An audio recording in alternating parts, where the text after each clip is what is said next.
Hi, peer listeners. Welcome to one more episode of the podcast series Peer Talk Hiring Infosec Professionals in 2020. I'm your host, Bashir Ahmed Khan, and today my guest is Limor Kessem. Limor is an executive security advisor at IBM. She is a speaker, author, blogger, and a mentor. She thinks herself to be one of those fortunate people whose job is also their calling. Wow. Well, Limar, can you tell a bit more about yourself? Yes, absolutely. Thank you, Bashir, for the intro. I've been actually in the security field for this is my 11th year, and with IBM for my 6th year. And I can say that one thing that really leads my way forward is the passion for information security, working with great people, and helping our customer and industry as a whole better understand threats, better understand risks, incident response, and how they can bolster the security through all the different facets of security. Wow, that's awesome. Now let us come to the topic. Uh, I'll start with the first question. Lima, with the unrelentingly exponential growth in COVID positive cases, work from home would be the norm for much longer than we expected. Uh, do you think it affects hiring an infosec professional in whatever way?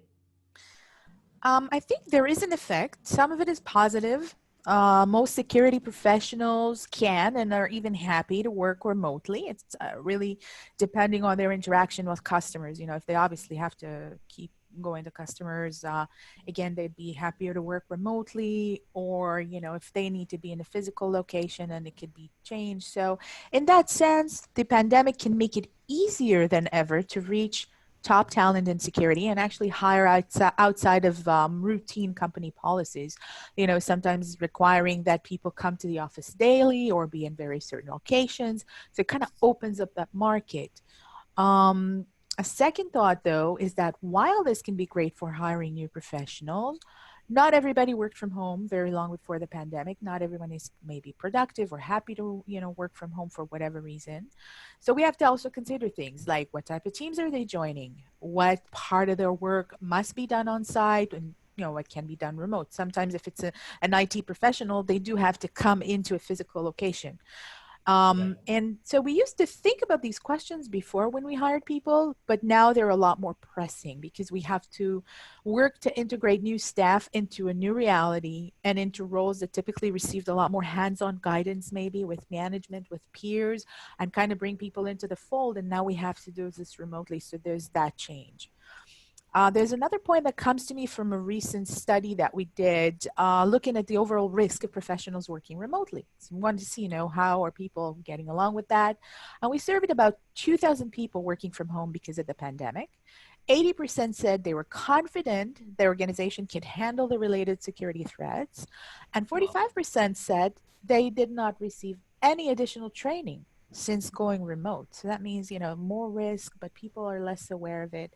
And so when hiring for this new reality, I think that we have to modify the way we hire and bring people into the company by putting an emphasis on training as soon Right. as someone new comes on board. So not put it off for later, or, kind of give them just a basic training and move on.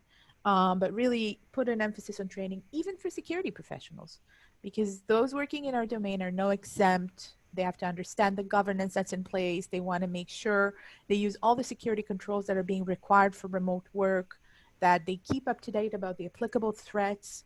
They know, that kind of threat can come by email. That kind of malware is very, trending right now in this sort of email or ploy.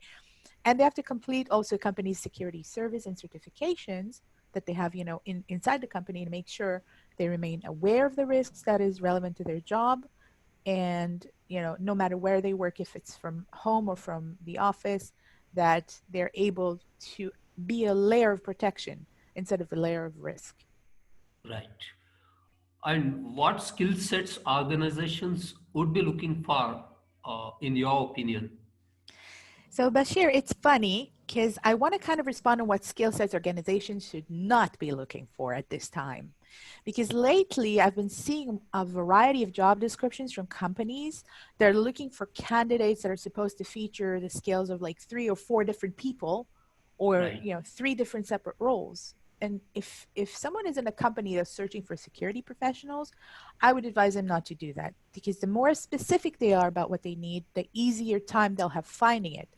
And if a company is hiring for a CSO, for a security officer, Yeah. that person is probably not interested to also be the systems man, work the rules on the firewall, and also be an on-demand AppSec engineer. And sometimes Exactly. you would see these kind of job descriptions with skills that are required. And most professionals are not only going to stay away from these job descriptions, they're also going to tell others about it and kind of shame the company and say, oh, who even wants to work for them? So I'd say be more specific and sharp. And then on the positive side of your question, what I've been finding to be super important in security, and I guess in all of technology, are not so much the technical skills that we can acquire, but Yeah. rather the soft skills that allow companies to assign more effective management and develop stronger capabilities across the board. So it's about people and culture and how we work better together. So if I had to give, some examples, I'd talk about effective communication skills, or the ability to work in a very diverse team. That's been very important. We've seen how important it is lately. Having experience educating others, mentoring others, coaching others to kind of make the team stronger together. Right. Having an understanding of industry knowledge, having hands-on experience, being familiar with other things. So I think that these soft skills are just as required, if not more, than the technical skills that we're hiring for. Right. That's some great insights offered by you. How best can we address the talent gap when hiring an InfoSec professional? Well, it is a mighty talent gap, right? We talk about it a lot. I think it's both a talent and a skills gap that we're lacking in different domains. One of which, as just one example, is cloud security. That's a place where we really want to see the development of more expertise, and people who actually work specifically in cloud, and not a security team that also has to cover cloud, because that's always, not always, but it can often be creates gaps in security because they may Right. not have all the knowledge or the know-how or the experience. So bridging the gap in general is a big question, and there's a lot to do there. It can begin in technological strides, right? So if the company doesn't want to hire or can't hire, they can use more automation in their security program. They can have integrate artificial intelligence solutions. They can Right. enhance their security with the SIEM capabilities for those who don't already do that. And the bonus point is, if they do that, if they kind of enrich their technology and automation capabilities, they can also reduce the cost of a data breach if that ever happens. So that's also another good reason to do it. And on the human factor side, we know that cybersecurity talent is really needed across the board, and maybe people, younger people especially, don't understand all the types of careers that are available to them. And Yeah. a recent study showed that more than 2/3 of high schoolers said that the idea of a career in cybersecurity was never mentioned to them. So they had no Right. idea about it. They would have chosen it maybe. So we want to widen that pipeline from the get go and to enable more people to join the security domain. And so we started with training and recruitment initiatives. IBM works with over 300 universities on cybersecurity skills. So we Yeah. have an academic initiative, and we provide free tools and course materials, and all these things that are just there to enable students and educators to understand cybersecurity and to kind of fall in love with it, I guess, and strive to be a part of it. We have the PTech high school programs that offer training and associate degrees in cybersecurity. So, like, train more people, make them, finish their degree and come into the field. And we partner with schools on programs to attract women and millennials into security. So, kind of, covering those two bases. We Right. also aim to hire differently. So at IBM, we call this new collar recruitment, but what it really is expanding our traditional recruiting whenever it's possible, and Right. bringing in people from completely different fields. So it's not going to be a computer science person, it's going to be someone from a military background because Okay. they do incident response really well and they understand, sometimes they might be better at processes, they might be better at governance, they have a different viewpoint. um, we will go to cyber competitions and see, get people from there. We go to professional organizations. We have a veterans employment accelerator to bring in people that, finished the army or retired and bring veterans from there. We run a career reentry program for women that may have taken time off to care for their family. Now they kind of feel like, how can I get back into the technology workforce? We offer that kind of program as well. So we do all that Right. because the security industry needs people from all backgrounds with creative problem solving skills and people who can drive collaborations and challenge the traditional mindsets. And we find that in bringing people from different domains. Not everybody is going to be from computer science. Not everybody is going to be a programmer. Not everybody is going to be a hacker. There are so many different roles. We want to make sure we cover the needs for all of Right. them. Yeah. Great. So people from different backgrounds can be groomed as a good cybersecurity. Absolutely. Yeah. Absolutely. And we have awesome examples about that. But, even myself, I didn't come from that background. I came from biology and I actually Wow. studied alternative medicine in Canada. And I was a completely in a different domain in my life. And when Okay. I got into cybersecurity, it fascinated me. And I had a lot of applicable skills that came in the right place in the right time Right. to join this domain. And so it's just one example of many. Yes. And okay, we do not have enough women in InfoSec. How do we make it more attractive for women? Do you mind sharing some of your personal recommendations? Sure. So, Bashir, we talked about the skills gap, but now Yeah. we're also talking about a gender gap that it exists Yeah. in technology in a whole and security in particular. Security is Absolutely. facing one of the largest gender gaps in IT. There's only 24% of the information security workforce is women. So not very many, and sometimes it's less. It kind of fluctuates. Right. And as we work to change that, we have to keep in mind also that studies are showing that teams with equal numbers of men and women are more likely to experiment, to be creative, to share knowledge and fulfill tasks, and even be more profitable across the years. So we want to enrich our teams. We want to have a more diverse team. And IBM is committed to helping more women into cybersecurity. We have partnerships with programs to attract and support women in security. We do sponsorships, we do scholarships, we do.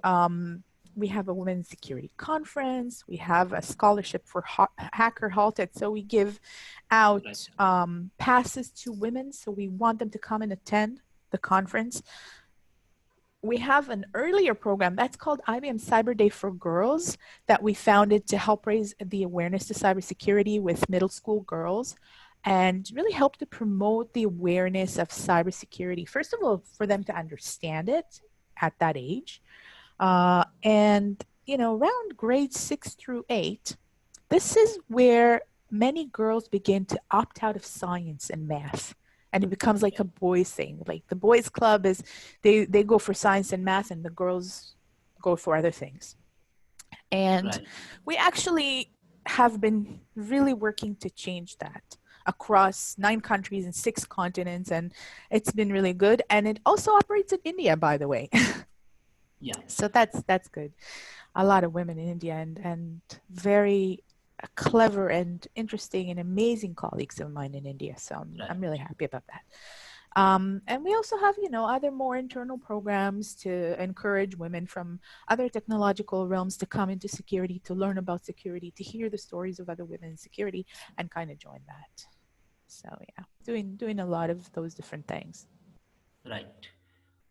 Coming to scholarships, does a degree or a certification add to the skill sets? I think that it depends on what kind of job the person's doing. If they want to do, let's say, secure programming, they want to do application security, they want to do something that's very code related, it would be really great if they had education in that, but they don't have to.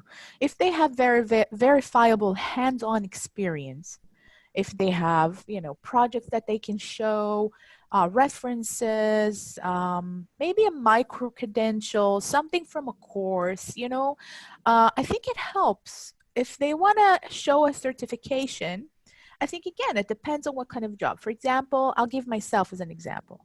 I went and got the CISM certificate. That's the Certified Information Security Manager Right. certification from ISAC, right? And why did I get that? I didn't need that. I had a lot of experience. I didn't need that. I found that it really added to my ability to see the organization as a whole, as a risk management machine, I'd call it, that is there to serve its customers. Like it kind of took me out of the very technical part of security to seeing the Right. organization as the business that it is rather than kind of staying in the weeds. And I think that was very helpful to me. It wasn't a requirement. Okay. So I think that these things, can round up a skill set. If they're not obligatory at the certain job, then it's not, an absolute must. I know a lot of companies would require, somebody to have a CISSP, but that's kind of almost like a rubber stamp. Like, yeah, if you're Right. in a security team, you should have a CISSP. But then when I look at that certification, is it really the one that's suitable for all roles? Maybe not. Maybe I don't need that. Maybe I can actually widen my hiring potential if I take that out of the equation, or if I just write that it's an asset, but I don't have to have it, then I can actually hire a lot more skilled people who may have not taken that certification path. Right. And returning a skillful employee is a very tough job in almost all the domains, and especially in cybersecurity. What would make them stay? Ooh, that's $1 million question, right?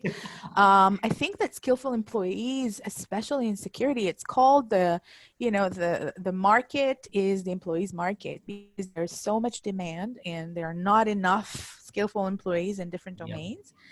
So it's kind of, I guess, sometimes can be easier to find a job in security and to hop from company to company.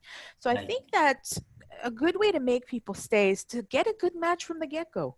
Kind of really define the job description and from the recruitment phase, get the right person for the job and also identify those who are more likely to stay, those who want to develop further, who have a vision of what they want to do next, of, if they want to talk about the next role they would want to have in down the road in 2 to 5 years, or, kind of identify those who want to stay and stick around. And people who hop from job to job, or 6 months here and 2 months there, and kind of hop around, they present a certain risk, but who knows? They might Yeah. find the job really great and stay. But at the end of the day, you want people to stay, and there are ways to make them stay also through ongoing education. Give them a good way to see a future with the company, like how can they advance, where can they go next. I find Right. that being open and transparent with employees as a management Right. is a very, very big thing for employees across the board, where, they want to feel that like they know what's going on. They want to be able to see clearly the strategy, the purpose of the company. So all these Yes. have to really be communicated for people to feel that they're a part of things and that this is a place that suits their values and that's why they're staying. Um, of course, you want to offer the right benefits as well, because in this Right. domain, as many others, you have to be competitive. The Right. benefits and the perks, and also even like now we have a lot of it, but we didn't always have so much of remote work. People want to work remotely, people want to telecommute, and kind of make their lives a little easier in terms of staying on in traffic jams and things like that. So make sure you offer those benefits that are competitive, benefits that people rate very highly. The flexible work schedule, by the way, that also works very well for women. It works very well for me. I'm really glad that I get to share a lot of, the answers to your questions and kind of give myself as an example. So, for a while, I didn't have kids. And so I was able to do everything and anything I wanted. I would Yeah, go that's on a road valid. shows Yeah, for my work for like 3 weeks, no problem. I'd go in Asia, I'd go Australia, I'd be in South America for 3 weeks, no problem at all. But then I had a baby, and that's like, boom, what do I do now? And right. thankfully, I work for a company that, and it could be any company. I'm not saying it's just one company, right? But Yeah, thankfully, I was working for a company that said, okay, let's adjust. Let's make sure that you can work more remotely. Let's make sure that you can log off at a certain time and then come back later and complete more hours. And then you work with the West Coast, and then you work with the later hours of the United States. And so, like, all this really comes together and works to keep an employee, because now I'm like, hey, my job is awesome. I'm so happy. My management really adjusted to my needs, and I have no reason to go anywhere else. So you want to give that to the employee to kind of give them that feeling of like, I have no reason to go anywhere. I'm happy here. yeah. Um, Adjusting to a situation is a good, point you have raised. Both the employees and the employers, I think both should adjust. And from a CIS or CISO's perspective, how should an HR person approach a cybersecurity candidate? so this question kind of brings me back to the part where I was saying earlier that, be very precise about what you're looking for. Don't Right, combine a bunch of jobs into one and kind of want to hire some sort of a unicorn that probably doesn't exist and is going to be really hard to get. Also, the thing with certification, if you don't absolutely need the knowledge in that certification, maybe you don't need it. Maybe, even the person can complete it on the job if you really want everyone to have it or whatever. But like, be more flexible. Look at other types of domains people can come in from and adapt it to your needs. So like I was saying with the veterans, they could be really good in incident response. We brought people from that background into our cyber range. People from the military who can kind of lead a team and drive the force forward to kind of do the incident response more effectively, and who can stay cool under pressure and make decisions faster with less data. Those kind of things. Kind of open your mind to those concepts to make, the hiring process better. And so when approaching a cybersecurity candidate, try to think about all these factors, and maybe you'll be able to hire better and hire more people and kind of also bridge the skills gap. Finally, we can bring more people in. If you can enhance, let's say, a brand new analyst who doesn't have a ton of knowledge, but you can enhance them with some AI and have like an advisor, like there's an artificial intelligence advisor that they can use. That's awesome, because they can use that instead of a more skilled employee having to do that job, and the more skilled employee can, maybe take a management position, etc. So I think these are factors that I would totally have in mind in terms of approaching a security candidate. yep. I think we are running out of time. Lima, thank you so much for being a part of the podcast and also for sharing some wonderful insights. Hope to host you again in a future podcast. Thank you so much, Bashir. I'd be happy to. Yeah, thank you so much, Lima. All right, Thank you have a all good for one. listening to this